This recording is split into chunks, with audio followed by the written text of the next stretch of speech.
Nous voilà ici dans les gorges de la Bourne, face à ces grandes falaises de roches calcaires. Le calcaire, c'est une roche sédimentaire. Ça veut dire qu'elle s'est formée au fond d'une mer chaude et peu profonde.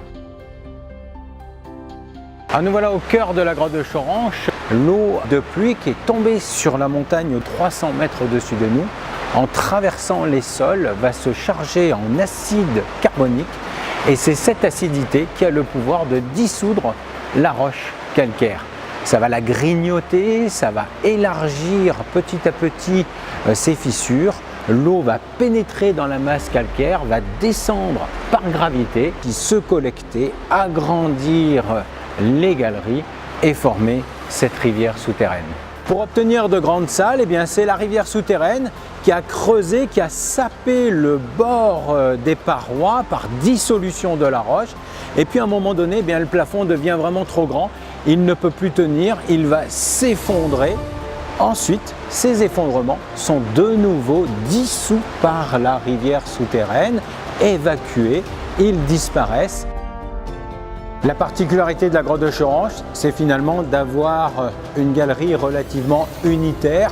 L'eau s'est concentrée pour creuser une seule galerie à taille humaine, mais quand même 8, 9, 10 mètres de diamètre. L'autre particularité, c'est que dans cette galerie coulent deux rivières, puisque nous sommes ici à la confluence de la rivière de Chevaline, la rivière de Couffin, qui jonctionnent pour former cette grande salle d'entrée. Nous voilà ici à la grotte de Thaïs. La rivière souterraine, autrefois, envahissait toute la grotte. Et l'eau va pouvoir corroder la roche calcaire dans toutes les directions.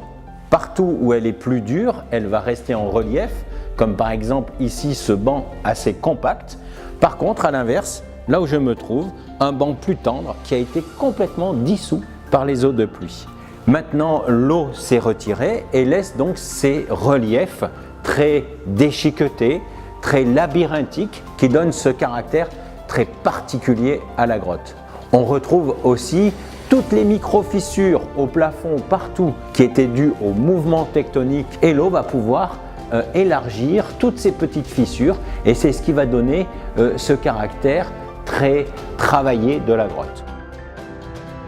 La grotte de Thaïs est aussi très réputée pour ses couleurs qui virent de l'ocre au rouge. L'eau de pluie qui tombe sur la montagne va s'infiltrer dans les sols et traverser des terres très riches en oxyde de fer. Et c'est ce qui va colorer la cavité. La galerie rouge, par exemple, est très intense en couleur. Les eaux souterraines ont creusé des cavités très différentes. Ici, très labyrinthiques, avec des recoins dans toutes les directions. Et puis à Choranche, plutôt ces grands volumes, avec ces rivières qui coulent à nos pieds. Vous découvrirez deux mondes souterrains très variés et très différents qui vont vous ravir lors de vos visites.